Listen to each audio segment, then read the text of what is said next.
Hi, hello, ನಮಸ್ಕಾರ ಎಲ್ಲರಿಗೂ. Welcome back to my channel. ಯಾರೆಲ್ಲ ನನ್ನ ಚಾನಲ್‌ನ ಮೊದಲನೇ ಬಾರಿ ನೋಡ್ತಾ ಇದ್ದೀರಾ, ನಾನು ಫುಡ್ ವ್ಲಾಗ್ ಮಾಡ್ತೀನಿ. ಹಾಗೇನೇ ಟ್ರಾವೆಲ್ ವ್ಲಾಗು ಮತ್ತು ಡೈಲಿ ವ್ಲಾಗ್ ಕೂಡ ಇತ್ತೀಚೆಗೆ ನಾನು ಅಪ್ಲೋಡ್ ಮಾಡ್ತಾ ಇದ್ದೀನಿ. ನನ್ನ ಸಬ್ಸ್ಕ್ರೈಬರ್ಸ್ಗೆಲ್ಲ ಗೊತ್ತಿರ್ಬೋದು. ಆ್ಯಂಡ್ ಯಾರೆಲ್ಲ ಹೊಸಬರಾಗಿ ನನ್ನ ಚಾನಲ್ ನೋಡ್ತಾ ಇದ್ದೀರಾ, ಚಾನಲ್‌ನ ಸಬ್ಸ್ಕ್ರೈಬ್ ಮಾಡ್ಕೊಳ್ಳಿ. ಹಾಗೆ ನಿಮ್ಮ ಫ್ರೆಂಡ್ಸ್‌ಗೂ, ಫ್ಯಾಮಿಲಿಗೂ ಶೇರ್ ಮಾಡಿ. ನಾನು ಉತ್ತರ ಕರ್ನಾಟಕದವಳು, ಆದರೆ ಮಾತಾಡೋದು ಮಾತ್ರ ಬೆಂಗಳೂರು ಭಾಷೆ. ಯಾಕೆಂದರೆ ಬೆಂಗಳೂರಲ್ಲೂ ಕೂಡ ತುಂಬ ಜನ ಫ್ರೆಂಡ್ಸ್ ಆಗಿದ್ದಾರೆ. ಹಾಗಾಗಿ ನಾನು ಯಾಕೆಂದರೆ ನಮ್ಮ ಈ ಉತ್ತರ ಕರ್ನಾಟಕದವರು ಏನು ಅಂದರೆ ಅವರಿಗೆಲ್ಲ ಲ್ಯಾಂಗ್ವೇಜು ಅರ್ಥ ಆಗುತ್ತೆ. ಆದರೆ ಬೆಂಗಳೂರದವ್ರಿಗೆ ನಮ್ಮ ಉತ್ತರ ಕರ್ನಾಟಕ ಲ್ಯಾಂಗ್ವೇಜ್ ಅರ್ಥ ಆಗಲ್ಲ. ಸೊ ಹಾಗಾಗಿ ನಾನು ಬೆಂಗಳೂರು ಲ್ಯಾಂಗ್ವೇಜಲ್ಲಿ ಮಾತಾಡ್ತಿರ್ತೀನಿ.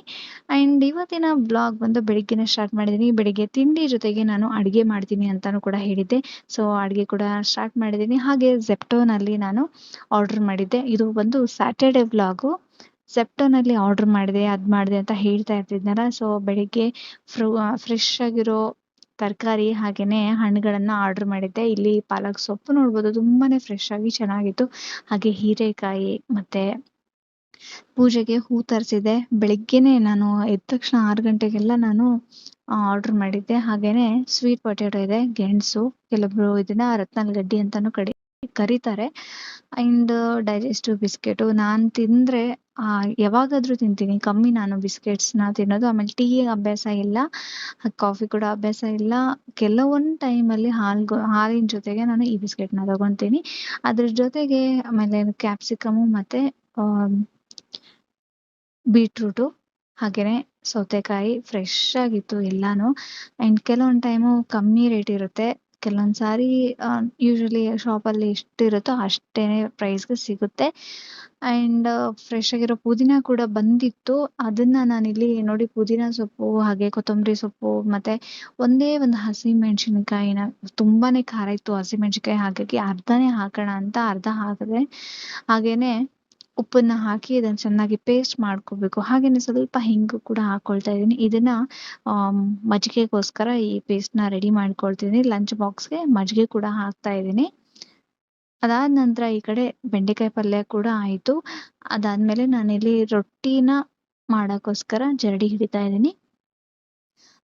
ಯೂಶ್ವಲಿ ನಾನು ಹಿಟ್ಟನ್ನು ಇಲ್ಲಿ ಬೆಂಗಳೂರಲ್ಲಿ ಹಾಕಲ್ಲ. ಯೂಶ್ವಲಿ ಊರಿಂದನೇ ತೊಗೊಂಡು ಬರೋದು.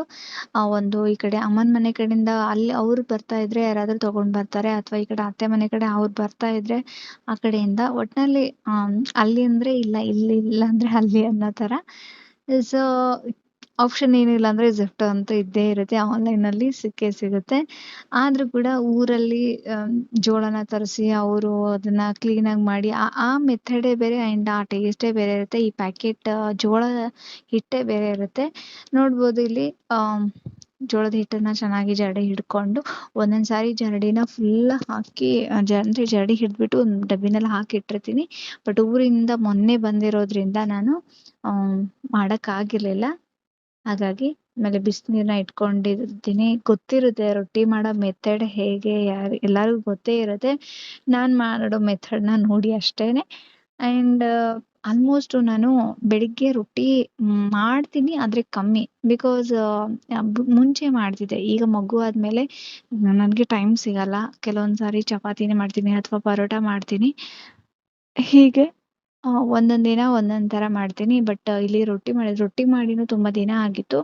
ಆ್ಯಂಡ್ ನಾನು ಹಿಂದಿನ ದಿವಸನೇ ಶುಕ್ರವಾರದ ದಿನವೇ ನಾನು ಮಧ್ಯಾಹ್ನಕ್ಕೆ ಮಗುನ ಮಲಗಿಸ್ಬಿಟ್ಟು ರೊಟ್ಟಿ ಜಾಸ್ತಿ ಮಾಡಿಟ್ಟಿದ್ದೀನಿ. ತೆಳ್ಳಗೆ ಲಟ್ಟಿಸಿ, ಅಂದರೆ ಯೂಶ್ವಲಿ ನಾನು ರೊಟ್ಟಿ ತಟ್ಟಲ್ಲ, ಜಾಸ್ತಿ ಲಟ್ಟಿಸ್ತೀನಿ. ಹಾಗಾಗಿ ಮಾಡಿಟ್ಟಿದ್ದೀನಿ. ಅಂದರೆ ಯಾವುದಾದ್ರೂ ಕರಿ ಮಾಡಿದಾಗ ತಿನ್ನೋಕ್ಕೆ ಚೆನ್ನಾಗಿರುತ್ತೆ, ಹಪ್ಪಳ ಥರ ಆಗಿರುತ್ತಲ್ಲ. ಹಾಗಾಗಿ ಕೆಲವೊಂದು ಸ್ವಲ್ಪ ಸ್ಟೋರ್ ಮಾಡಿ ಇಟ್ಕೊಂಡಿರ್ತೀನಿ ರೊಟ್ಟಿ, ಎಮರ್ಜೆನ್ಸಿ ಇರಲಿ ಅಂತ. ರೊಟ್ಟಿ ಮಾಡೋಕ್ಕಾಗದೇ ಇದ್ದರೆ ಹಾಗಂತ ಮಾಡಿಟ್ಕೊಂಡಿದ್ದೆ. ಇಲ್ಲಿ ಬಿಸಿ ಬಿಸಿ ನಮ್ಗೆ ಎಷ್ಟು ಬೇಕೋ ಅಷ್ಟನ್ನು ಮಾತ್ರ ಮಾಡ್ಕೊತೀನಿ ನಾನು ಡೈಲಿ. ಟೈಮ್ ಸಿಕ್ಕಾಗ ಮಾತ್ರ ಆ ಥರ ರೊಟ್ಟಿನ ಮಾಡಿ ಸ್ಟೋರ್ ಮಾಡಿ ಇಟ್ಕೊಳ್ತೀನಿ. ಸೊ ನೋಡ್ಬೋದು, ನಾನು ಯೂಶ್ವಲಿ ನಾನು ರೊಟ್ಟಿ ಮಾಡೋದು ಕಲ್ತಿದ್ದೆ ಲಟ್ಸೋದು. ನಮ್ಮ ಕಾಕಿಯವರು, ಅಂದರೆ ಊರಲ್ಲಿ ನಮ್ಮ ಚಿಕ್ಕಮ್ಮವ್ರಿದ್ದಾರೆ, ಕಾಕಿನೇ ಅಂತೀನಿ ಆ್ಯಕ್ಚುಲಿ. ಅವರು ಲಟ್ಟಿಸ್ತಾರೆ. ಅವ್ರದ್ದೆಲ್ಲ ನೋಡಿನೇ ನನಗೂ ಅಭ್ಯಾಸ ಆಗಿರೋದು. ಸೊ ತಟ್ಟೋದ್ಕಿಂತ ಲಟ್ಟಿಸಿದ್ರೆ ಬೇಗ ಆಗುತ್ತಲ್ಲ ಅಂತ. ಸೊ ಆಮೇಲೆ ಜಾಸ್ತಿ ಜಿಗಿ ಹಾಕ್ಕೊಳ್ಬೇಕು. ಹಾಕೊಂಡಾಗ ಆಟೋಮೆಟಿಕ್ ಆಗಿ ಚೆನ್ನಾಗಿ ಚಪಾತಿ ಥರ ಲಟ್ಟಿಸ್ಬೋದು. ಹೆಂಗ್ ಬೇಕು ಹಂಗೆ ತೆಳ್ಳಗೆ ದೊಡ್ಡದಾಗಿ ಕೂಡ ಮಾಡ್ಕೊಳ್ಬೋದು. ಹಿಟ್ಟಿನ ಪ್ರಮಾಣ ಕಮ್ಮಿ ತಗೊಂಡ್ರೆ ಆರಾಮಾಗಿ ತೆಳ್ಳಗೆ ಲಟ್ಟಿಸ್ಬೋದು. ಹಿಟ್ಟೇನಾದ್ರೂ ನಾವು ಕ್ವಾಂಟಿಟಿ ಜಾಸ್ತಿ ತಗೊಂಡ್ರೆ ನಾವು ಅಂದ್ರೆ ಹಂಚಿಗಿಂತ ದೊಡ್ಡದಾಗುತ್ತೆ. ಹಾಗಾಗಿ ಅದ್ರ ಬದಲು ಹಿಟ್ಟನ್ನ ಕ್ವಾಂಟಿಟಿ ಕಮ್ಮಿ ತಗೊಂಡು ಚೆನ್ನಾಗಿ ಲಟ್ಟಿಸಿದ್ರೆ ಚಪಾತಿ ರೊಟ್ಟಿ ಚೆನ್ನಾಗಿ ಬರುತ್ತೆ. ನೋಡ್ಬೋದು ನಾನು ಸ್ಟಾರ್ಟಿಂಗ್ ಮಾತ್ರ ಸ್ವಲ್ಪ ತಟ್ಟಿರ್ತೀನಿ.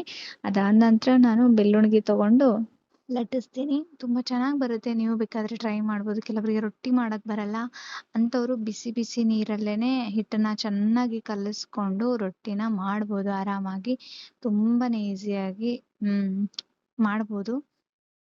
ಹಿಟ್ಟನ್ನ ಒಂದೊಂದು ರೊಟ್ಟಿ ಮಾಡುವಾಗ ಕೂಡ ಚೆನ್ನಾಗಿ ಕಲಸಿ ಚೆನ್ನಾಗಿ ಜೋರ್ ಹಾಕಿ ನಾದಿ ಮಾಡೋದ್ರಿಂದ ರೊಟ್ಟಿ ಮೆತ್ತಗಾಗುತ್ತೆ, ಚೆನ್ನಾಗಿ ಬರುತ್ತೆ ಅಂಡ್ ಉಬ್ಬಿ ಬರುತ್ತೆ. ಇದನ್ನ ಮಧ್ಯಾಹ್ನ ಕೂಡಾನು ಹಾಗೇನೆ ತಿನ್ಬೋದು. ಕೆಲವ್ರಿಗೆ ಹಲ್ಲಿರಲ್ಲ, ತಿನ್ನಕ್ ಬರಲ್ಲ, ಅವ್ರಿಗೆ ಮತ್ತೆ ಬಿಸಿ ಬಿಸಿ ರೊಟ್ಟಿನೇ ಮಾಡ್ಬೇಕು ಅಂತ ಏನಿಲ್ಲ.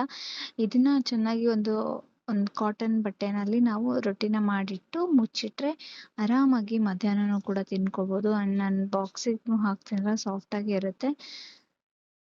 ನೀವು ಕೂಡ ಹೇಗ್ ಮಾಡ್ತೀರಾ ರೊಟ್ಟಿ ಅಂತ ಕಾಮೆಂಟ್ ಸೆಕ್ಷನ್ ಅಲ್ಲಿ ತಿಳಿಸೋದ್ ಮಾತ್ರ ಮರಿಬೇಡಿ.